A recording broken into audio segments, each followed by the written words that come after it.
Dear friends, I invite you to the 19th Sunday of the ordinary time. Am I a cave person or a courageous person?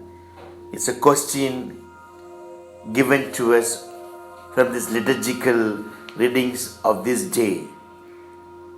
And we ask, what do you do when you are scared, when you're cornered, when you're shattered?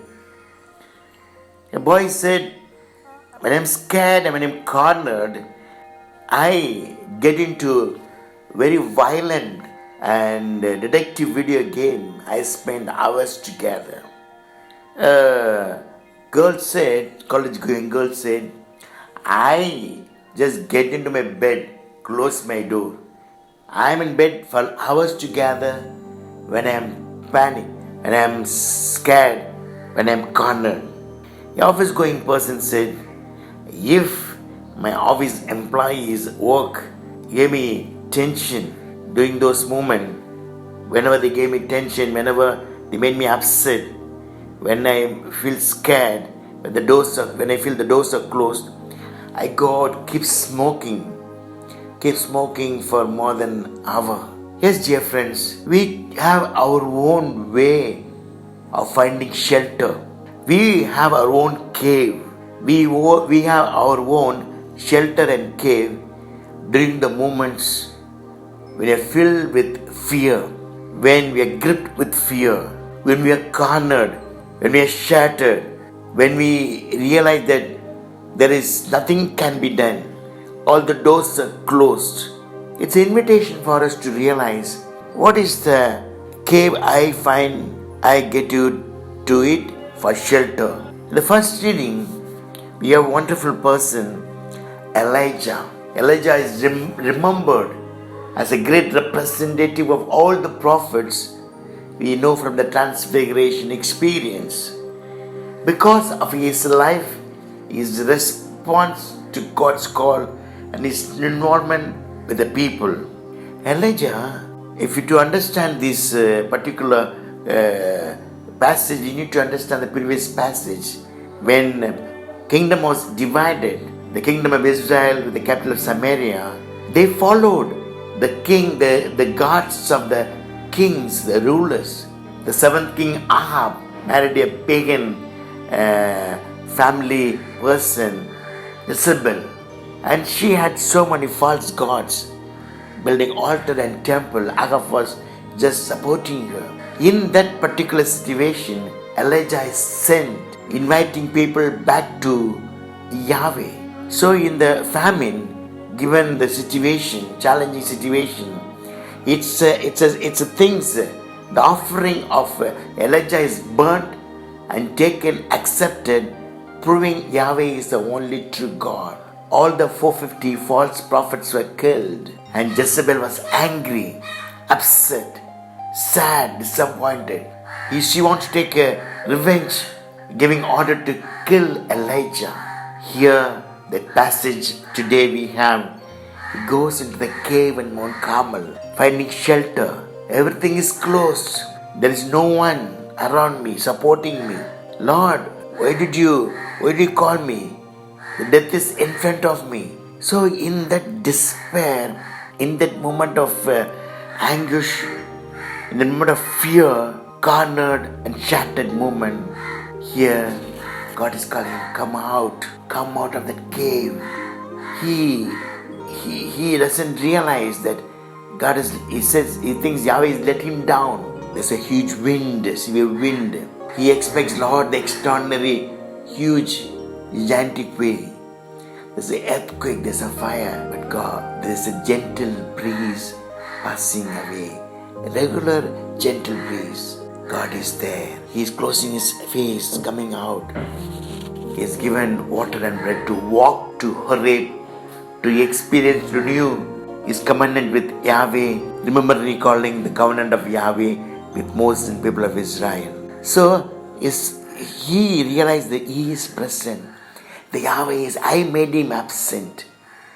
I made him Yahweh. He is going again for this I experience. I am who I am experience.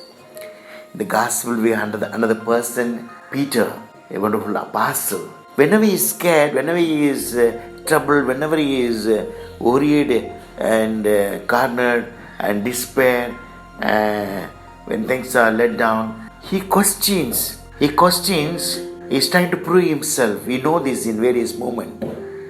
When Jesus get behind me, Satan, and he's saying, I will not deny you.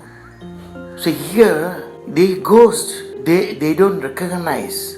Eyes are closed. We are dying. Here, Peter, when everything is let down, we know the sea with this unusual wind. Let me know if you are God, if you are Jesus, let me walk. He is filled with fear. He is troubled. Till he wants to, finding shelter and questioning and trying to prove himself. Lord, I am drowning. Hold on to me, man of little faith. It is I. He's asking to come out of your questioning, doubting, and trying to prove yourself. It's a shelter for you. It's a cave for you. Yes, dear friends, we all have our own cave, our own shelter, our own ways or means of coping up with the moments of fear, when the feeling of moments of shattered moments, when we feel that we are cornered, we are let down. Do I remain as in my cave as a cave person, or do I come out as a courageous person? If I remain as a cave person, I feel the Lord has let down. I don't see God. Eyes are closed. If I am a courageous person, I feel strongly He is present. He is there in all moments. It's I who make Him absent because of my fear, because of my shattered moment. The last week, couple of events. 2 daughters, Chitu, dad was a tea selling person. Lockdown made them to really very poor situation.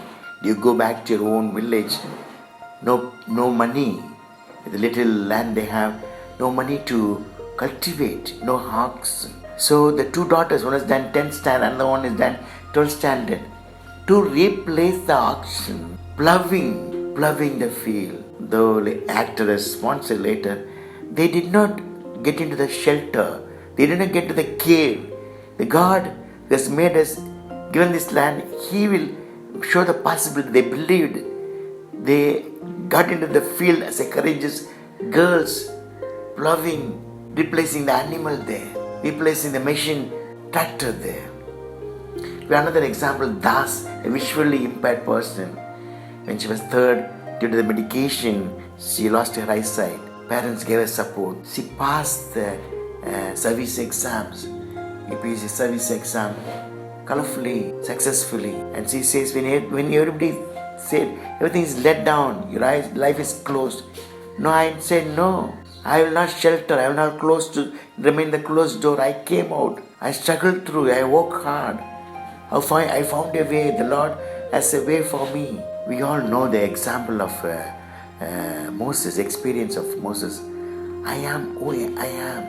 That means I am present. Elijah, finding shelter in the cave, God is calling, come out. I am calling you. Come out. I. Again Peter, it's I. The I experience signifies I am present. You make me absent, I am present. Recognize, open your eyes, come out. Swiss psychiatrist called Jung had a note at his office which says, called or not, I am present. That means you're calling me or not, I am present.